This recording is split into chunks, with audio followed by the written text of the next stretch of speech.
காந்தி கிருஷ்ணா அவர்களை பற்றி. நண்பர் காந்தி கிருஷ்ணா அவர்களை நான் 30 ஆண்டுகளுக்கு மேலாக அறிவேன். இதில் மிக முக்கியமான செய்தி, இந்த 30 ஆண்டுகளை நீங்கள் அடிக்கோடிட்டுக் கொள்ள வேண்டும். நான் 46 ஆண்டுகளாக திரையுலகில் இருக்கிறேன். 30 ஆண்டுகளுக்கு மேலாக நான் காந்தி கிருஷ்ணாவை அறிவேன் என்றால் நீங்கள் ஒன்றை புரிந்து கொள்ள வேண்டும். 30 ஆண்டுகளுக்கு மேலாக திரையுலகில் இயக்குனராக ஒருவர் இயங்கிக் கொண்டே இருக்கிறார் என்பதுதான் காந்தி கிருஷ்ணாவுக்கு இருக்கக்கூடிய மிகப்பெரிய பலம். அதுதான் அவரது ஆற்றல் என்று நினைக்கிறேன். 1000 பாடல்கள் என்று நான் எழுதிய பாடல்களை தொகுத்து 2011 ஒரு நூல் வெளியிட்டேன். முத்தமிழறிஞர் கலைஞர் அதை வெளியிட்டார். திரையுலகின் எல்லா இயக்குனர்களும் பாடகர்களும் அதில் கலந்து கொண்டார்கள். இப்போது 2ஆம் தொகுதியை தயாரித்துக் கொண்டிருக்கிறேன். 1001 பாடல்கள் என்பதற்கு தலைப்பிட்டிருக்கிறேன். அது 1000 பாடல்கள், இது 1001 பாடல்கள்.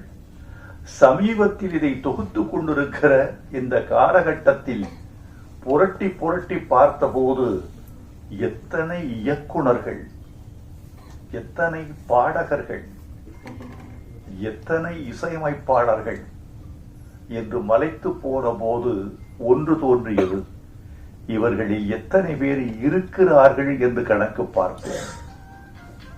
பல பேர் காலத்தில் இருக்கிறார்கள், களத்தில் இல்லை.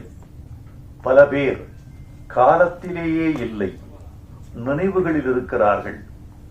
இந்த கலை உலகம் என்பது மாறிக்கொண்டே இருக்கிற ஒரு பிம்பம்.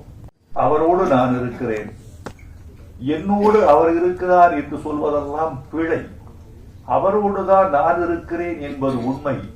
ஏனென்றால் அவர்கள் நினைத்தால் எந்த கலைஞருக்கும் வாய்ப்பு கொடுக்கலாம். ஆனால் அவரோடு நான் இருக்கிறேன் என்பதனால் என்னை அவர் பயன்படுத்திக் கொண்டே இருக்கிறார் என்பதுதான் உண்மை. அவர் குறித்து ஒரு செய்தியை உங்களோடு பகிர்ந்து கொள்ள வேண்டும். இயக்குனர் சங்கர் ஒரு முறை அவரை அழைத்து கேட்டேன், உங்களோடு பணியாற்றிய நம்முடைய காந்தி கிருஷ்ணா என்னோடு பணியாற்ற வந்திருக்கிறார், அவர் குறித்து உங்கள் கருத்து என்ன என்று கேட்டேன். அப்போது சங்கர் சொன்னார், சார், அவர் அண்டர் எஸ்டிமேட் பண்ணிடாதீங்க. காந்தி கிருஷ்ணா எப்படிப்பட்டவர் என்றால், என்னை விட களத்தில் திறமைசாலி என்று எனக்கு சொல்லி அவர் பெருமையை உணர்த்தி காட்டினார் சங்கர். என்னை விட திறமைசாலி, களத்தில் பணியாற்றுவதில் வல்லவர் என்று சொன்னார். அப்படி தன்னுடைய குருநாதரால் நல்ல கருத்து சொல்லப்பட்ட ஒரு இயக்குனர் காந்தி கிருஷ்ணா. காந்தி கிருஷ்ணாவை பற்றி, இந்த படத்தை பற்றி ஒன்று சொல்லி நான் விடைபெற வேண்டும் என்று ஆசைப்படுகிறேன்.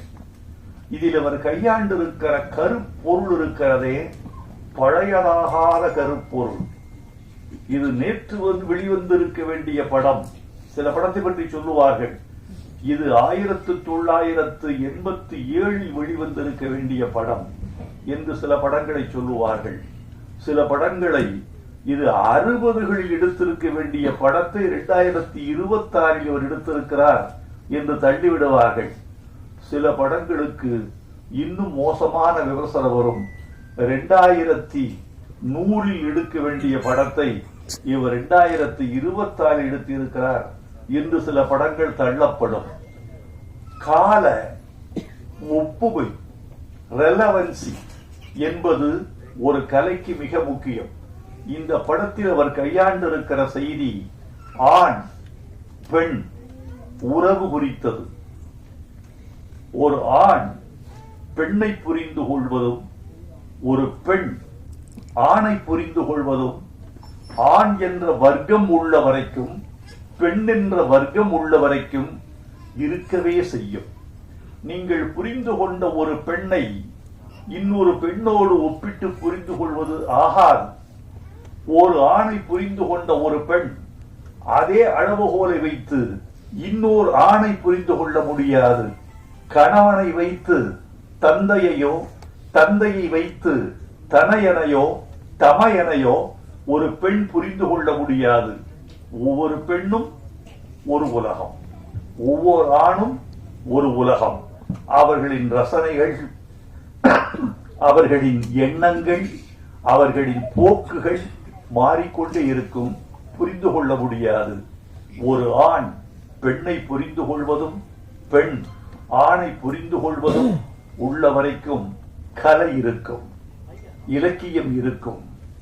இந்த கலைகளும் இலக்கியங்களும் உள்ளவரை ஆண் பெண் புரிதல் என்ற ஒரு மிகப்பெரிய சங்கிலி அருந்து விடாமல் ஓடிக்கொண்டே இருக்கும் என்று நான் கருதுகிறேன். அதைத்தான் இதில் செய்திருக்கிறார். நடித்த நாயகனும் நாயகியும் இந்த படத்தில் தங்களை உணர்ந்து செய்திருக்கிறார்கள் என்று சொல்ல வேண்டும். இப்போதெல்லாம் நடித்தல் என்பது என்ன தெரியுமா தோழர்களே? நடிக்க கூடாது என்பது நடிப்பு. இவர் வாங்கின காசுக்கு மேல நடிக்கிறார்னு சில பேரை சொல்லுவார்கள். 1 லட்சம் ரூபாய் வாங்கி கொண்டு ஏன் 5 லட்சம் ரூபாய்க்கு நடிக்கிறாய் என்று சில பேரை விமர்சனம் எழுத கேட்டிருக்கிறார். 60களின் நடிப்புக்கும் 80களின் நடிப்புக்கும் பாரதி ராஜா வந்த பிறகு நடிப்புக்குமான வேறுபாட்டை நீங்கள் உணர்ந்திருப்பீர்கள். நடித்தல் என்பது நடித்தல் அல்ல. இப்போது நடித்தல் என்பது இருத்தல். பாத்திரமாக இரு, நீ நீயாக இரு. உன் முகத்தின் தசைகளை அதிகமாக அசைக்காதே, உன் குரலை உயர்த்தாதே. உன் குரலுக்கும் முகபாவத்துக்குமான ஒருமான இயைபுத்தன்மை மாறிவிட்டாலே படத்துல ஒன்ற முடியாது.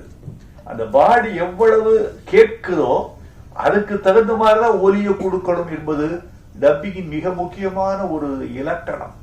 அந்த மாதிரி இந்த படத்தில் இவர்கள் நடித்திருக்கிறார்கள். அவர்களுக்கு என் வாழ்த்துக்கள். திருமண வாழ்க்கையின் பிரச்சனை தான் இந்த படம். அகந்தை, ஈகோ, பணக்காரன், ஏழை, உன் நலன், என் நலன் என்ற பிரச்சனை தான் இந்த படம். இந்த படம் எனக்கு பிடித்திருக்கிறது. இப்போதும் நான் வெளிப்படையாக சொல்லுகிறேன், இந்த தலைப்பு எனக்கு பிடிக்கவில்லை. பிரேக்ஃபாஸ்ட் என்று நீங்கள் வைத்திருக்க கூடாது கிருஷ்ணா என்று நான் அவரிடமே சொல்லி இருக்கிறேன். ஆங்கிலத்தில் தலைப்பு வைத்தால் அகில உலகத்திலும் ஓடிவிடும் என்று உங்களுக்கு யார் சொன்னது? அப்படியானால் ஆங்கில படங்கள் எல்லாம் உலகத்தின் எல்லா படங்களும் ஓடி இருக்க வேண்டுமே. தமிழில் பேர் வைத்தால் ஓடாது என்று யார் சொன்னது? ரோஜா ஓடிச்ச இந்தியா முழுக்க. பாகுபலி அந்த ஒரிஜினல் தெலுங்கு, அது தொடக்கம், பிகினிங் என்பதுதான் அவருடைய பொருள். பாகுபலி மாறலையே, தாய்மொழியை விட்டு மாறலையே, அதுவும் ஓடிச்சு. நான் இதை குறையாக சொல்லவில்லை, என்னுடைய ஆதங்கமாக சொல்லுகிறேன். ஒரு தமிழன் என்ற முறையிலும் ஒரு சொல், நீங்க ஒரு தலைப்பு வச்சுட்டீங்கன்னா 1 கோடி பேர் அந்த தமிழை உச்சரிக்கிறான். மறக்காதீங்க, 1 கோடி பேர் படிக்கிறான், 1 கோடி பேர் சொல்கிறான், 1 கோடி பேர் அதை எழுதுகிறான். அந்த படம் பார்த்தாச்சான்னு சொல்லுகிற போது 1 கோடி பேரின் நாவில் தமிழ் புழங்குகிறது என்று நான் நினைக்கிறேன். ஆனா எல்லா படத்துக்குமே ஆங்கிலம் பொருந்தாது என்று நான் நினைக்கவில்லை. மொழி என்பது ஒரு குறியீடு என்று மட்டும் நான் புரிந்து கொள்கிறேன். தமிழில் எடுக்கிற படத்துக்கு தமிழில் தலைப்பு வைக்க வேண்டும் என்று நான் இந்த நேரத்தில் அன்போடு கேட்டுக்கொள்கிறேன். தவிர்க்கவே முடியவில்லை என்றால், இப்ப ப்ராப்பர் நோன் அமெரிக்கா படம் எடுக்கிறீங்க, அது அமெரிக்கா தான். மருந்துகளின் பெயர்களை ஆஸ்ப்ரோ, அனாசின், பேனசைஃபோர்ட், மாண்டல்சோர் என்கிற பெயர்களை எப்படி நீங்கள் தமிழ்படுத்துவீர்கள்? அதெல்லாம் ப்ராப்பர் நவுன். அது அப்படித்தான் இருக்கும், அது அப்படித்தான் சொல்ல வேண்டியிருக்கும். டாக்டரை நீங்கள் மருத்துவர் என்று சொல்வதில் உங்களுக்கு ஒரு தடையும் இல்லை. மேன் என்பதை ஆண் என்று சொல்வதில் உங்களுக்கு ஒரு தடையும் இல்லை. எனவே புழங்கக்கூடிய சொற்களை தமிழ் படங்களுக்கு பேர் வைக்க வேண்டும் என்று நான் அன்போடு கேட்டுக்கொள்கிறேன். திருமணம் என்பதை பற்றி ஒரு சொல். இந்த படத்துடைய பிரச்சனை அதான். திருமணம் செய்து கொண்டது தப்பா சரியா? நீ எனக்கு பொருத்தமானவன் தானா, நான் உனக்கு பொருத்தமானவள் தானா என்பதுதான் இந்த படத்தினுடைய மையம். திருமணம் என்பது முற்றுகையிடப்பட்ட ஒரு கோட்டை. உள்ளே இருப்பவர்கள் வெளியே வர துடிக்கிறார்கள், வெளியே உள்ளவர்கள் உள்ளே செல்ல தவிக்கிறார்கள். இதுதான் கல்யாணத்தை பற்றிய கான்செப்ட். இதுதான் இந்த படத்தில் நிகழ்ந்திருக்கிறது. ரொம்ப அழகாக கையாண்டிருக்கிறார், மிகையாக இல்லாமல் கையாண்டிருக்கிறார் காந்தி கிருஷ்ணா. காந்தி கிருஷ்ணாவிடம் இன்னும் சரக்கு இருக்கிறது, சமுதாய அக்கறை இருக்கிறது, பாத்திரங்களை வடித்தெடுக்கக்கூடிய நேர்த்தி இருக்கிறது. பாத்திரங்கள் எது மட்டும் பேசலாம் என்ற அளவீடு தெரிகிறது. எனவே காந்தி கிருஷ்ணா தொடர்ந்து படம் எடுக்க வேண்டும், தொடர்ந்து வெற்றி பெற வேண்டும் என்று நான் விரும்புகிறேன். இந்த படமும் வெற்றி பெற வேண்டும். இந்த படத்தில் நடித்தவர்கள் புகழ் பெற வேண்டும். தயாரிப்பாளர், எங்களை நம்பி முதலீடு செய்திருக்கிறீர்கள், உங்களுக்கு நாங்கள் நன்றி தெரிவித்துக் கொள்கிறோம். ஒரு தயாரிப்பாளர் கிடைப்பது என்பது அவ்வளவு எளிதான விஷயம் அல்ல.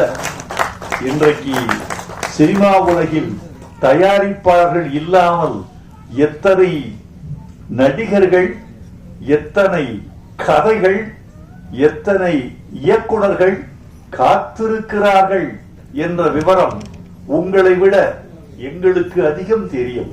ஒரு தயாரிப்பாளர் தான் இன்னைக்கு கர்த்தா. பணம் போட்டு நம்பி வெற்றியை சந்திக்கவும் தோல்வியை ஏற்றுக்கொள்ளவும் ஒரு தயாரிப்பாளர் தயாராக இருக்கிறார். அவருக்கு எங்கள் நன்றியை தெரிவித்துக் கொள்கிறேன். இந்த படத்தில் நீங்கள் வெற்றி பெற வேண்டும். தொட்டது துலங்கட்டும். காந்தி கிருஷ்ணா, ஜி.வி. பிரகாஷ் ஒரு நல்ல நல்ல தம்பி. நான் திரையுலகில் ஆச்சரியப்படுவேன். எவன் ஒருவன் தொலைபேசி அடிக்கிற போது 3 மணி ஒலிப்பதற்குள் தொலைபேசியை எடுத்து தன் பெயரை சொல்கிறானோ அவன் வளர்வான்.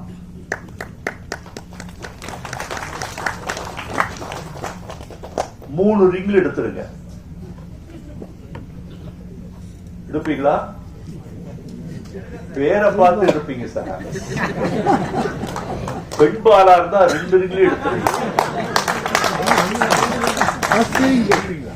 அதல்ல, என்னன்னா எவன் ஒருவன் 3 ரிங்கில் எடுக்கிறானோ அவன் அச்சமற்றவன், அவன் கடன் வாங்காதவன், அவன் வீரன், அவன் யோகியன், அவன் நேர்மையாளன். நான் குளிக்கும் போதும் தூங்கும் போதும் தவிர 2 சத்தத்தில் எடுப்பேன். நீங்களும் எடுத்து பழகுங்கள், வெல்வீர்கள். இந்த படமும் வெல்லட்டும். நன்றி.